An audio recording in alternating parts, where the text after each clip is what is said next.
Hello friends, मैं P N sir आप सभी का easy maths with P N sir इस यूट्यूब चैनल पे स्वागत करता हूँ। अगर आप इस चैनल पे नए हो तो प्लीज़ इस चैनल को सब्सक्राइब कीजिए, और अगर आपने इस चैनल को सब्सक्राइब किया होगा तो हमारी जो यूट्यूब फैमिली है easy maths with P N sir, इस फैमिली को स्ट्रॉन्ग बनाने के लिए आपने बहुत ही महत्वपूर्ण योगदान दिया है। इसके लिए मैं आपका आभारी हूँ। देखिए फ्रेंड्स, आपके जितने भी फ्रेंड्स या रिलेटिव्स पूरे महाराष्ट्र में कहीं पे भी class 9th 10th 11th 12th इनमें से किसी भी क्लास में अगर पढ़ते होंगे तो उन सभी को मैथमेटिक्स के लिए इस चैनल को सब्सक्राइब करने के लिए आवश्यक है। हमने आपका मैथमेटिक्स पार्ट 1 जो है, देखिए इसका चैप्टर नंबर 1 और चैप्टर नंबर 2 बहुत अच्छी तरह से सीखा है, और चैप्टर नंबर 3 पॉलिनोमियल्स, इसमें भी हमने प्रैक्टिस सेट 3.1 3.2 इनको भी बहुत अच्छी तरह से सीखा है। आज हम प्रैक्टिस सेट 3.3 सीखने जा रहे हैं। इसमें हमें सिंथेटिक डिवीजन मेथड देखना है।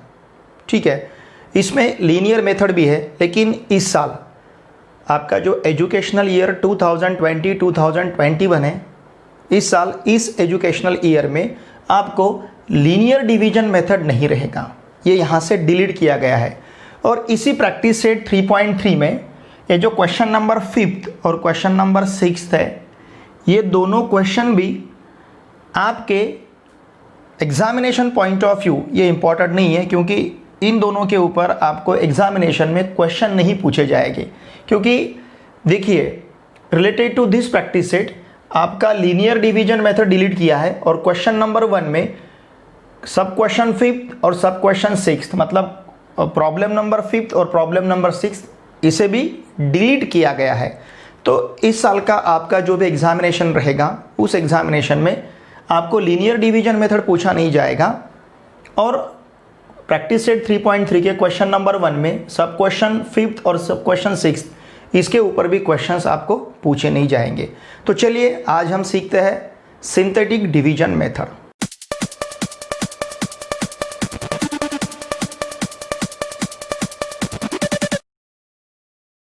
देखिए, अब सब क्वेश्चन फर्स्ट हम सॉल्व करेंगे by using synthetic division method. हमें कौन सी मेथड यूज करनी है? Synthetic division method. ये मेथड यूज करके हमें यहाँ पे कोएफिशिएंट लेना है। ठीक है, मतलब डिवाइड करना है। अब यहाँ का जो देखिए, यहाँ का जो डिविडेंड है जिसे हम डिवाइड करते हैं, उसे क्या कहते हैं हम? डिविडेंड। डिविडेंड हमें स्टैंडर्ड फॉर्म में लिखना है हमेशा, तो ये यहाँ पे स्टैंडर्ड फॉर्म में ही दिया गया है 2m², फिर इसके बाद -3m + 10, ये डिविडेंड है। ठीक है, फिर इसके बाद डिवाइज़र। डिवाइज़र क्या है हमारे पास, जिससे हम डिवाइड करते हैं m-5। यहाँ पे जो भी रहेगा, देखिए इसका हमें अपोजिट लेना है। अपोजिट ऑफ -5 इज 5, इसका हमें अपोजिट लेना है। ठीक है, देखिए हम सिंथेटिक डिवीजन मेथड अब किस तरह से यहाँ पे यूज़ करेंगे। अब हम क्या करेंगे, यहाँ पे जो देखिए ध्यान दीजिए, यहाँ पे डिविडेंड के जो कोएफिशिएंट्स है वो हमें लेने हैं, इसलिए डिविडेंड हमेशा हमें स्टैंडर्ड फॉर्म में लिखना है। स्टैंडर्ड फॉर्म इसका मतलब इसके जो इंडेक्स है, पावर है, वेरिएबल के जो पावर रहेंगे उनका डिक्रीजिंग ऑर्डर, जैसे m का पावर 2 है, यहाँ पे m का पावर 1 है, यहाँ पे m नहीं, मतलब m का पावर 0 है, 2 1 और m का पावर 0, तो ये स्टैंडर्ड फॉर्म है। तो हमेशा डिविडेंड हमें स्टैंडर्ड फॉर्म में लिखना है। फिर हम क्या करेंगे, m² का कोएफिशिएंट यहाँ पे लेते हैं 2, फिर m का कोएफिशिएंट -3, और फिर कांस्टेंट टर्म 10। ठीक है, फिर यहाँ पे लेना है हमें एक वर्टिकल लाइन, और यहाँ पे लिखना है हमें एक हॉरिजेंटल लाइन। ठीक है, हमने यहाँ पे इसका जो अपोजिट लिया है 5, वो उससे हमें डिवाइड करना है, इसको यहाँ पे लिखेंगे हम 5। हमेशा याद रखिए डिवाइज़र में ये तो लीनियर फैक्टर ही दिया रहेगा आपको, तो ये जो लीनियर फैक्टर रहेगा, लीनियर मतलब m का पावर कितना है? 1 है, ये लीनियर पॉलिनोमियल है। ठीक है ना। अब ये लीनियर जो पॉलिनोमियल है, देखिए ये लीनियर पॉलिनोमियल, इसके साथ यहाँ पे जो कांस्टेंट टर्म रहेगा वेरिएबल के साथ, उस कांस्टेंट टर्म का हमें अपोजिट लेना है हमेशा। अब ये जैसे हमने अब 2 - 3 10 लिखा है, 2 - 3 10, और इसका अपोजिट यहाँ पे लिखा है, ठीक है। ये पहला जो आपको नंबर दिखता है इसको हमें एज इट इज़ लेना है, जैसे के जैसा लेना है, वहाँ पे कुछ भी चेंज नहीं करना है हमेशा के लिए, ठीक है। फिर ये 2 से अगर 5 को हम मल्टीप्लाई करते हैं तो यहाँ पे 10 मिलेगा। इसका मतलब हमेशा यहाँ के नंबर से इसको हमें मल्टीप्लाई करना है और यहाँ पे लिखना है। फिर इन दोनों का हमें सम लेना है। जनरली डिवाइड करते समय हम सब्सट्रैक्शन लेते हैं, लेकिन यहाँ पे एडिशन लेना है। सिंथेटिक डिवीजन मेथड में हम हमेशा क्या करेंगे, यहाँ पे एडिशन लेंगे। -3 + 10 ये आपको यहाँ पे 7 मिलेगा, 7 × 5 35 मिलेगा, और 10 + 35 ये 45 होगा, ठीक है। ध्यान दीजिए, ये जो 45 यहाँ पे लास्ट में जो आपको नंबर मिलेगा इसे कहेंगे हम रिमाइंडर। इसे क्या कहेंगे हम, रिमाइंडर। अगर ये रिमाइंडर नॉन जीरो आता है तो इसका मतलब डिवाइजर डिविडेंड का फैक्टर नहीं है। ये अगर नॉन जीरो, जैसे 45 आया नॉन जीरो है, तो इसका मतलब ये नंबर क्या, ये नंबर अगर नॉन जीरो आता है तो इसका मतलब डिवाइजर डिविडेंड का फैक्टर नहीं रहेगा, ठीक है। अब देखिए हमें लिखना है कोएफिशिएंट फॉर्म, किसका, कोएफिशिएंट का। अब कोएफिशिएंट कौन है, ये लास्ट वाला नंबर छोड़ के जो रिमेनिंग नंबर यहाँ पे रहेंगे, जितने भी रहेंगे लास्ट नंबर छोड़ के, रिमाइंडर छोड़ के जितने भी नंबर यहाँ पे रहेंगे उनको कहेंगे हम पार्ट ऑफ कोएफिशिएंट, मतलब कोएफिशिएंट के कोएफिशिएंट। यहाँ पे जितने भी नंबर रहेंगे इस नंबर को छोड़ के उन्हें कहेंगे हम क्या, coefficient of coefficient, coefficient of coefficient. तो यहाँ पे लिखते हैं हम कोएफिशिएंट ऑफ कोएफिशिएंट, ठीक है। कोएफिशिएंट ऑफ कोएफिशिएंट क्या रहेंगे, 2,7। इसे छोड़ के इनको हम क्या कहेंगे, कोएफिशिएंट ऑफ कोएफिशिएंट। अब देखिए हमें इधर ध्यान देना है, डिविडेंड का हमें डिग्री देखना है। कितना है डिविडेंड का डिग्री, 2 है। डिग्री मतलब वेरिएबल का हाईएस्ट पावर कितना है, 2 है। एक से कम हमें m का पावर लेना है, मतलब ये 2 हमारा m के साथ रहेगा और ये कांस्टेंट टर्म रहेगा। समझ रहे ना आप। देखिए इसका पावर 2 था तो 1 से हमने पावर कम लिया। अगर इसका पावर 3 रहता है तो यहाँ पे m² लेते थे हम। समझ रहे आप। अब हम लिखेंगे यहाँ का कोएफिशिएंट। अब हम कोएफिशिएंट किस प्रकार से लिखेंगे, देखिए कोएफिशिएंट इक्वल्स टू क्या रहेगा, 2m + 7, और इसके नीचे लिखना है हमें रिमाइंडर। हमें दो बातें यहाँ पे पूछी गई है। कौन कौन सी, एक तो हमें कोएफिशिएंट पूछा गया है और रिमाइंडर पूछा गया है, write the coefficient and remainder. तो कोएफिशिएंट तो हमने लिखा, क्या मिला, 2m + 7, और रिमाइंडर हमें लिखना है, रिमाइंडर कितना है यहाँ पे 45। तो इस प्रकार से ये जो मेथड हमने यहाँ पे यूज किया है, this method is called as synthetic division method. इस मेथड को क्या कहेंगे हम, सिंथेटिक डिवीजन मेथड, ठीक है। तो देखिए पहला प्रॉब्लम फर्स्ट तो हमने सिंथेटिक डिवीजन मेथड यूज करके यहाँ पे सॉल्व किया है। चलिए देखते हैं अब सेकंड प्रॉब्लम देखिए क्या दिया है हमें। यहाँ पे भी हमें सिंथेटिक डिवीजन मेथड यूज करना है, ठीक है ना। लीनियर डिवीजन मेथड तो इस साल के लिए आपका डिलीट किया गया है, इसे हम सॉल्व करेंगे सिंथेटिक डिवीजन मेथड से, ठीक है। देखिए यहाँ का डिविडेंड क्या है, डिविडेंड ये भी स्टैंडर्ड फॉर्म में है, x⁴ + 2x³ + 3x² + 4x + 5। फिर इसके बाद डिवाइज़र, ठीक है ना, ये क्या है, x + 2। नाउ अपोजिट ऑफ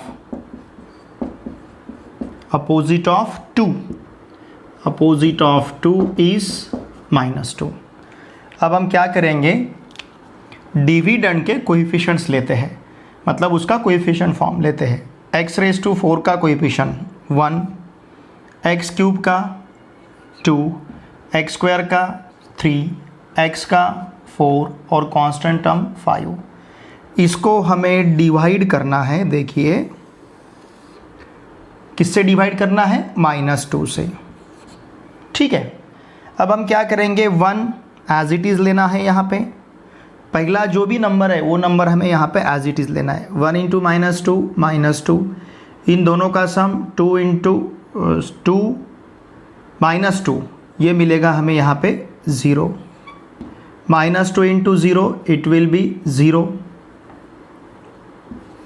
3 + 0 यहाँ पे 3 मिलेगा। 3 × -2 -6 मिलेगा। 4 + -6, 4 + -6 मतलब कितना आएगा? -2।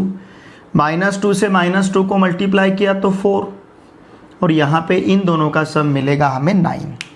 तो यहाँ का जो रिमाइंडर है, यहाँ का रिमाइंडर मिला है हमें 9। इसको छोड़ के बाकी जो नंबर रहेंगे ये रहेंगे कोएफिशिएंट किसके? कोएफिशिएंट के। ठीक है, तो हम यहाँ पे लिखेंगे coefficient form of coefficient. Coefficient का कोएफिशिएंट फॉर्म क्या रहेगा फिर? 1, 0, 3, -2। ठीक है, अब हमें लिखना है कोएफिशिएंट और रिमाइंडर लिखना है। कोएफिशिएंट क्या रहेगा फिर? कोएफिशिएंट देखिए अब हम क्या करेंगे, यहाँ पे डिग्री कितना है? 4, मतलब x का पावर 4 है, तो 1 से पावर हमें कम करना है। x³ के साथ रहेगा, x² के साथ रहेगा, 3x के साथ रहेगा, फिर ये कांस्टेंट टर्म, मतलब क्या मिलेगा? 1 के साथ x³, ठीक है, फिर 0 के साथ x², फिर 3 के साथ x, 3 के साथ x, और फिर कांस्टेंट टर्म -2। तो इस प्रकार से हमें कोएफिशिएंट मिला है। और यहाँ का रिमाइंडर देखिए, यहाँ का रिमाइंडर क्या रहेगा? रिमाइंडर यहाँ का कितना है? 9। जब भी रिमाइंडर नॉन जीरो आता है मतलब क्या? ये जो डिवाइज़र हमें दिया है ये डिवाइज़र डिविडेंड का फैक्टर नहीं रहेगा। ठीक है, ये क्वेश्चन नंबर 2 है। इसी तरह से हम क्वेश्चन नंबर 3 सॉल्व करेंगे। क्वेश्चन नंबर 3 देखिए, यहाँ पे भी हमें सिंथेटिक डिवीजन मेथड यूज़ करना है। ठीक है ना, सिंथेटिक डिवीजन मेथड। अब देखिए हमें लिखना है इसको किस फॉर्म में? पहले लिखना है हमें डिविडेंड को, और वो भी स्टैंडर्ड फॉर्म मतलब इंडेक्स फॉर्म में लिखना है। क्या दिया है? y³ - 216। अब यहाँ पे टर्म्स मिसिंग है। वैसे देखा जाए तो y³ के बाद 0y² मतलब y² आना चाहिए था, नहीं है तो हमने 0y² लिया। y² के बाद y का टर्म आना चाहिए था, वो भी नहीं है तो हमने 0y लिया। फिर उसके बाद कांस्टेंट टर्म चाहिए, कांस्टेंट टर्म यहाँ पे है -216। डिविडेंड जो स्टैंडर्ड फॉर्म में दिया था उसको हमने इंडेक्स फॉर्म में लिखा है। मतलब क्या किया हमने? 3 के बाद 2, फिर उसके बाद 1, फिर उसके बाद y का पावर 0। ठीक है, अब उसी प्रकार से हमें डिवाइज़र लेना है। क्या है डिवाइज़र हमारे पास? y - 6। अब हम क्या कहेंगे? अपोजिट ऑफ -6 इज कितना रहेगा? 6। इस -6 का अपोजिट 6 रहेगा। ठीक है, अब हमें इसके कोएफिशिएंट्स लिखने हैं। इंडेक्स फॉर्म में जो कोएफिशिएंट्स है वो लिखने हैं। y³ का कोएफिशिएंट 1, y² का कोएफिशिएंट 0, y का कोएफिशिएंट 0, कांस्टेंट टर्म -216। समझ रहे ना आप? ठीक है, फिर यहाँ पे वर्टिकल लाइन, फिर हॉरिजेंटल लाइन, और किससे डिवाइड करना है? 6 से। ये पहला जो नंबर है तो हमें एज इट इज़ लिखना है। 1 × 6 6 हो जाएगा, 0 + 6 6 मिलेगा, 6 × 6 36 आएगा, 36 + 0 36 मिलेगा, 36 × 6 इट विल बी 216। ठीक है। अब ये -216 + 216 मतलब कितना मिलेगा? 0। अब यहाँ पे हमारे पास रिमाइंडर 0 आया है। देखिए सिंथेटिक डिवीजन मेथड में इसका सम लेते हैं, एडिशन लेते हैं। वैसे डिवीजन में सब्सट्रैक्शन किया जाता है, लेकिन सिंथेटिक डिवीजन मेथड में हमें इसका सम लेना है, ठीक है। अब रिमाइंडर 0 इसका मतलब क्या? इसका मतलब ये डिवाइजर y-6 इसका फैक्टर है, y³ - 216 का फैक्टर क्या है? y-6 है। जब भी रिमाइंडर 0 आएगा इसका मतलब डिवाइजर डिविडेंड का फैक्टर रहेगा, ठीक है ना। अब हमें लिखना है कोएफिशिएंट फॉर्म ऑफ कोएफिशिएंट। जो भी भागाकार हमारे पास आया है उसका हमें कोएफिशिएंट फॉर्म लिखना है। इसको छोड़ के जब भी कोएफिशिएंट फॉर्म हमें लिखना है तो इन्हें ही हमें कंसिडर करना है। क्या है? 1, 6, 36। अब देखिए इसका पावर कितना था? 3 हाईएस्ट पावर, तो 1 से पावर कम लेना है। ये y² के साथ रहेगा, ये y के साथ रहेगा और ये कांस्टेंट टर्म रहेगा, ठीक है। अब लिखेंगे हम क्या? कोएफिशिएंट। देखिए कोएफिशिएंट क्या रहेगा फिर हमारा? y² के साथ 1, y के साथ 6y और फिर कांस्टेंट टर्म 36। ये कोएफिशिएंट है। फिर लिखना है हमें रिमाइंडर, और हमारे पास रिमाइंडर रहे कितना? 0। ध्यान दीजिए जब भी रिमाइंडर 0 आएगा इसका मतलब डिवाइजर डिविडेंड का फैक्टर रहेगा। जब भी रिमाइंडर 0 आएगा तब डिवाइजर डिविडेंड का फैक्टर रहेगा। क्वेश्चन नंबर 4 देखिए। अब यहाँ पे जो डिविडेंड है, देखिए हमें क्या दिया गया है? डिविडेंड क्या है? Dividend 2x⁴ + 3x³ + 4x - 2x², ठीक है ना। ये हमारे पास डिविडेंड है, ठीक है। अब देखिए इसको अगर देखा जाए तो स्टैंडर्ड फॉर्म में नहीं दिया गया है। क्यों? क्योंकि x³ के बाद x² का टर्म होना चाहिए था, वो बाद में दिया है, और 4x पहले दिया है। तो हम इसे स्टैंडर्ड फॉर्म में लिख लेते हैं 2x⁴, ठीक है। चाहे तो इसके सामने ही लिखता हूँ मैं। देखिए क्या है? 2x⁴ + 3x³ फिर -2x², फिर इसके बाद 4x, और फिर कांस्टेंट टर्म नहीं है तो हम 0 लिखेंगे। ये है हमारा डिविडेंड। फिर इसके बाद डिवाइजर, क्या है डिवाइजर हमारे पास? x + 3। नाउ अपोजिट ऑफ, किसका अपोजिट लेना है हमें? Opposite of 3। इस 3 का अपोजिट कितना आएगा? -3। तो इसका मतलब -3 से हमें अब डिवाइड करना है।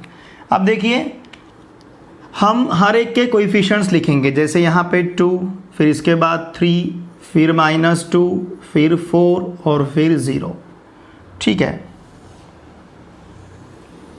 और फिर हम यहाँ पे लेते हैं -3। पहला नंबर तो हमें एज इट इज़ लेना है। 2 × -3 -6, 3 + -6, 3 प्लस, देखिए 3 + -6 मतलब 3 - 6 मतलब कितना? -3। तो यहाँ पे आएगा -3, ठीक है। फिर इसके बाद ये -3 से इस -3 को मल्टीप्लाई करेंगे तो 9 मिलेगा। -2 + 9 7 मिलेगा। 7 × -3 -21 मिलेगा। 4 - 21 इट विल बी -17, ठीक है। -17 × -3 ये रहेगा +51, और 0 + 51 मतलब क्या रहेगा? 51। तो यहाँ का रिमाइंडर जो है क्या मिला है? 51 मिला है, ठीक है। अब लिखना है हमें, क्या लिखेंगे हम? Coefficient form of quotient, coefficient form of quotient क्या रहेगा 2 -3 7 और -17। ठीक है, अब देखिए हमें क्या करना है, अब यहाँ पे हमें x⁴ दिया था तो एक से पावर कम करना है, मतलब ये रहेगा x³ के साथ, ये रहेगा x² के साथ, ये रहेगा x के साथ और ये रहेगा कांस्टेंट टर्म। तो यहाँ का अब हम लिखेंगे कोइशंट। ठीक है, कोइशंट देखिए क्या रहेगा 2 के साथ x³ मतलब 2x³, फिर -3 के साथ x² मतलब -3x², फिर 7 के साथ x मतलब +7x और फिर एक कांस्टेंट टर्म मतलब कितना -17। ये हमारा कोइशंट और यहाँ का रिमाइंडर जो है, यहाँ का रिमाइंडर रहेगा हमारे पास 51। तो इस प्रकार से सिंथेटिक डिवीजन हमने यहाँ पे सिंथेटिक डिवीजन मेथड यूज़ करके x+3 से इसको हमने डिवाइड किया है। अब देखिए यहाँ का रिमाइंडर नॉन जीरो, इसका मतलब क्या, इसका मतलब x+3 डिवाइज़र इस दिए हुए डिविडेंड का फैक्टर नहीं रहेगा। ठीक है, तो देखिए ये 4 प्रॉब्लम इसमें से ही आपको एग्जामिनेशन में क्वेश्चन पूछा जाएगा। इसके बाद जो 2 प्रॉब्लम है, प्रॉब्लम नंबर 5 और प्रॉब्लम नंबर 6, ये आपके सिलेबस से डिलीट किए गए हैं इस साल के लिए 2020-2021 के लिए, लेकिन इसका आपको सेल्फ स्टडी ज़रूर करना है। ये भले ही डिलीट किए गए लेकिन इसका आपको सेल्फ स्टडी करना है, तो हम वो प्रॉब्लम यहाँ पे सॉल्व करेंगे। ठीक है, ये लेकिन आपको एग्जामिनेशन में पूछे नहीं जाए। देखिए अब क्वेश्चन नंबर 5, यहाँ पे भी हमें सिंथेटिक डिवीजन मेथड यूज़ करना है। कौन सा मेथड यूज़ करेंगे हम, सिंथेटिक डिवीजन मेथड। ठीक है, अब यहाँ का डिविडेंड हमारे पास है x⁴ -3x² -8। इसको लिखेंगे हम इंडेक्स फॉर्म में, मतलब x⁴ के बाद हमारे पास क्या रहना चाहिए था, x³ नहीं है, मिसिंग टर्म है, हमने 0x³ लिखा, फिर इसके बाद -3x², फिर इसके बाद 0x क्योंकि x का टर्म नहीं है, और फिर इसके बाद -8। देखिए ये प्रॉब्लम 2020-2021 इस ईयर के लिए डिलीट किया गया है। आपका जो अभी एजुकेशनल ईयर चल रहा है 2020-2021, तो इस ईयर के लिए प्रॉब्लम नंबर 5 और प्रॉब्लम नंबर 6 आपके सिलेबस से डिलीट किया गया है, लेकिन आपको सेल्फ स्टडी के लिए इंपॉर्टेंट है। ठीक है, अब देखिए इसके डिविडेंड तो लिखा हमने, फिर लिखेंगे हम डिवाइज़र। क्या है डिवाइज़र हमारे पास, डिवाइज़र है x+4, फिर अपोजिट ऑफ 4 इज -4। ठीक है ना। अब हम जो डिविडेंड है उसके कोएफिशिएंट्स लिखेंगे। x⁴ का कोएफिशिएंट 1, x³ का 0, x² का -3, x का 0, उसके बाद -8। ठीक है, और यहाँ पे ये वर्टिकल लाइन लेना है, फिर हॉरिजेंटल लाइन लेना है, फिर हमें डिवाइड करना है -4 से। किससे डिवाइड करना है, -4 से। यहाँ पे 1 रहेगा, 1 × -4 -4, 0 -4 -4, इन दोनों का सम लेना है, -4 × -4 16, -3 + 16 13, 13 × -4 -52, 0 + -52 मतलब -52, -52 से अगर -4 को मल्टीप्लाई करते हैं तो ये मिलेगा 208। ठीक है, इन दोनों का अगर सम लेते हैं तो ये मिलेगा हमें 200। बहुत ही सिंपल है। देखिए ये है यहाँ का रिमाइंडर। ठीक है, अब लिखेंगे क्या हम, कोएफिशिएंट फॉर्म ऑफ कोएफिशिएंट का हमें कोएफिशिएंट फॉर्म लिखना है। इसे छोड़ के क्या क्या रहेंगे, 1, -4, 13, -52। तो देखिए 1 के साथ क्या रहेगा, x⁴ है तो इसके साथ रहेगा x³, इसके साथ x², इसके साथ रहेगा x। ठीक है, और वो कांस्टेंट टर्म, तो हम यहाँ पे लिख सकते हैं क्या, कोएफिशिएंट। क्या रहेगा फिर कोएफिशिएंट हमारे पास, 1 के साथ x³ -4 के साथ x², 13 के साथ x और फिर कांस्टेंट टर्म -52, ये है कोएफिशिएंट। फिर इसके बाद हमारे पास रहेगा रिमाइंडर, और रिमाइंडर कितना है, 200। ठीक है, तो देखिए सिंथेटिक डिवीजन मेथड यूज करके हमें कोएफिशिएंट x³ -4x² + 13x -52 मिला है और रिमाइंडर 200 है। अब रिमाइंडर यहाँ पे नॉन जीरो, इसका मतलब क्या, divisor is not the factor of dividend. Divisor dividend का फैक्टर नहीं रहेगा अगर वहाँ पे रिमाइंडर नॉन जीरो आता है। ठीक है, ये प्रॉब्लम नंबर 5 जो है, ये प्रॉब्लम नंबर 5 आपके सेल्फ प्रैक्टिस के लिए है, ये आपको एग्जामिनेशन में पूछा नहीं जाएगा। क्वेश्चन नंबर 6 देखिए, यहाँ पे हमें डिविडेंड क्या दिया गया है, y³ - 3y² + 5y - 1। ठीक है, अब ये तो इंडेक्स फॉर्म में भी है क्योंकि y³ के बाद y², फिर उसके बाद y, फिर यहाँ पे y का y का इंडेक्स मतलब y का पावर 0 रहेगा। फिर इसके बाद हमें डिवाइज़र लेना है। क्या है डिवाइज़र हमारे पास, y - 1, फिर अपोजिट ऑफ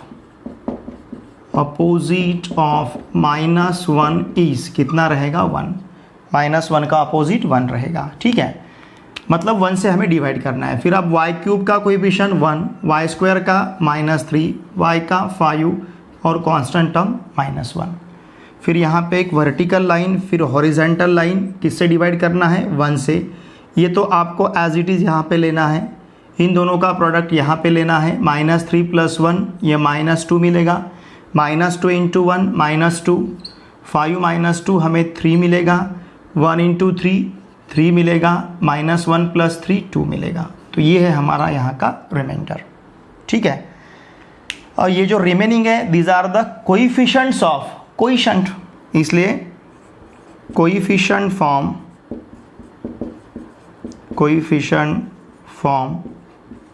ऑफ कोएफिशिएंट